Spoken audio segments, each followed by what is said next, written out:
संविधान लागू हुआ? क्या 1855 में देश आजाद हुआ? आप समझो पहले देश आजाद कब हुआ? 1947। संविधान कब लागू हुआ? 1950।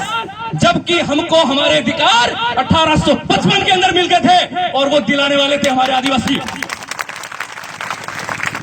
जब अंग्रेज हमारी टेरिटरी में आए, झारखंड हमारा टेरिटरी, छत्तीसगढ़ हमारा टेरिटरी, उड़ीसा हमारा टेरिटरी, राजस्थान का दक्षिणी इलाका हमारा टेरिटरी, उसी प्रकार मध्य प्रदेश हमारा टेरिटरी, महाराष्ट्र, गुजरात, पूरे जितने भी आदिवासी राज्य और दक्षिणी इलाके हैं वो सारे किसके इलाके हैं? आदिवासियों के। और ये आदिवासी इलाके भारत आजाद होने से पहले आजाद हो चुके थे। तुम क्या आजादी दिलाते हो हमें? 1855 के अंदर आदिवासी डोकरे हमारे हरियर कामटन ढोल बजाने में फंसे अंग्रेज की जगह ले दिया हमारे भाई। इन जमींदारों से, इन सुखोरों से और इन सामंतों से। यहाँ पर अगर आप सारे सरपंच आपके बन रहे हैं, सारे विधायक आपके बन रहे हैं इन 5 जिलों में, उसका एक और एकमात्र कारण क्या है? संथाल परगना से मिला हुआ 1855 में तुम्हारा अधिकार। और इसी की वजह से, इसी के आधार पर, इन बच्चों के बलिदान के आधार पर ही 1874 के अंदर शेड्यूल डिस्ट्रिक्ट एक्ट बना। कौन सा डिस्ट्रिक्ट एक्ट बना? Schedule district act 1874। तब से इस इलाके में 5वीं और 6ठी अनुसूची लागू है। ये लोग हमें क्या आरक्षण देते? अरे ऐसे ये गेंडे नेता अगर विधानसभा और लोकसभा में बोलते तो अभी तक तुमको 100% रिजर्वेशन मिल चुका होता। अरे ये मूर्ख है। संविधान क्या होता है वो पता है क्या? मैं बताता हूं उनके करतूतें क्या है इन किताबों के अंदर। और इसी के आधार पर CNT छोटा नागपुर टेंडेंसी एक्ट 5 अनुसूची जो 1874 मिला, इसी के अंदर आपको right of ownership and right of governance, right of on the ownership और राइट ऑफ गवर्नेंस, अर्थात हमारे जो डोकरों ने जो अधिकार प्राप्त किया, जो 5 अनुसूची हमें मिली, हमारे इन 5 जिलों में जो हमको जल जमीन का स्वामित्व अस्तित्व जो मिला, वह ये कह गया है राइट ऑफ ओनरशिप, अर्थात आदिवासियों पर आदिवासियों का ही अधिकार है। आदिवासियों में किसी दूसरे का अधिकार नहीं हो सकता। यहाँ तक आदिवासियों पे सरकार के भी सीधे कानून लागू नहीं हो सकते। ये संविधान की 5वीं अनुसूची कहती है, 6ठी अनुसूची कहती है। अगर आपने संविधान को पढ़ा होगा, पॉलिटिकल साइंस को पढ़ा होगा, तो टोटल 12 अनुसूचियां और उनमें से 5 और 6 2 अनुसूचियां तो केवल और केवल पूरे देश के आदिवासियों के हक और अधिकार की बात करती है। क्या तुमने पढ़ी? क्या हमारे विधायकों ने पढ़ी? क्या हमारे गेंडे नेताओं ने पढ़ी? क्या सरपंचों ने पढ़ी? क्या इन एमपीओ ने पढ़ी? हरामखोरों ने?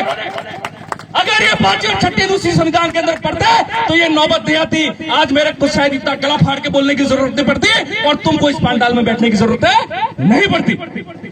लेकिन विडम्बना है, लानत है, हरामखोर विधानसभा में बैठ करके अमेंडमेंट ला रहे हैं और हमारे आरक्षण को बेच रहे हैं। हमारे डोकरों ने जो जल जंगल जमीन का 100% रिजर्वेशन जो प्राप्त किया था, उसको एक एक करके इन नारे कांग्रेस बीजेपी के नेताओं ने बेचा है, इन गेरों को बेचा है। अतरे गांधी भाई कोई भी रीस नहीं है, क्योंकि इन हरामखोर नेताओं की गलतियां हमको भुगतनी पड़ रही।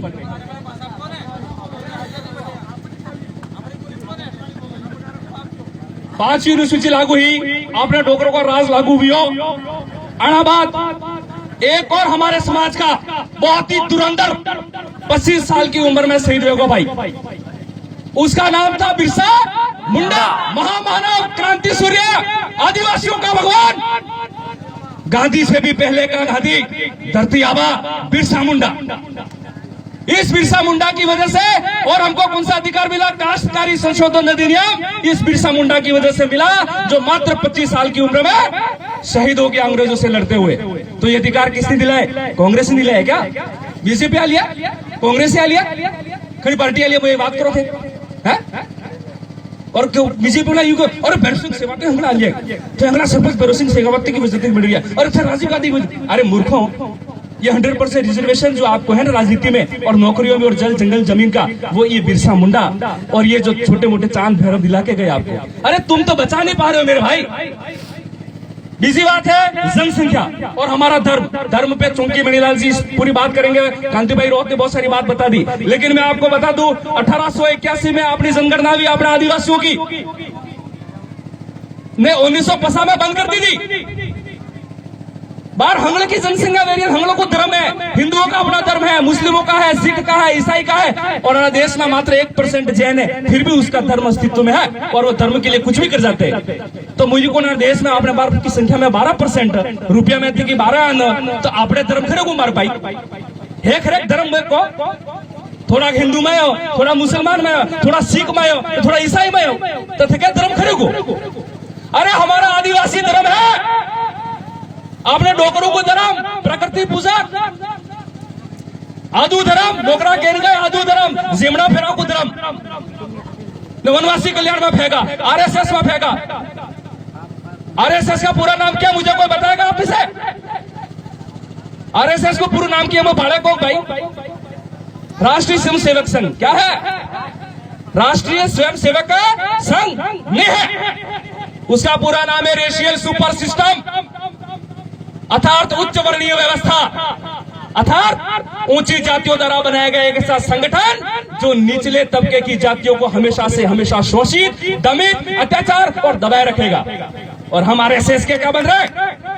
वो बन रहे सिपाही, ट्रेनिंग लेने जा रहे, और मुल्ट बनना चाहिए एसटी, एससी और ओबीसी को, तो जो आरएसएस से जुड़ रहा है। तो उस समय 1881 में हमारी जनगणना जब शुरू हुई, उस समय हमको एबोरिजिनल कहा, एनिमिस्ट कहा, इंडिजिनस कहा गया, ट्राइबल रीजन कहा गया। जब 1950 तक आपने अलग धर्मों ट्राइबल रीजन, तो 1850 बाद खत्म क्यों कर दिया? वो इसलिए खत्म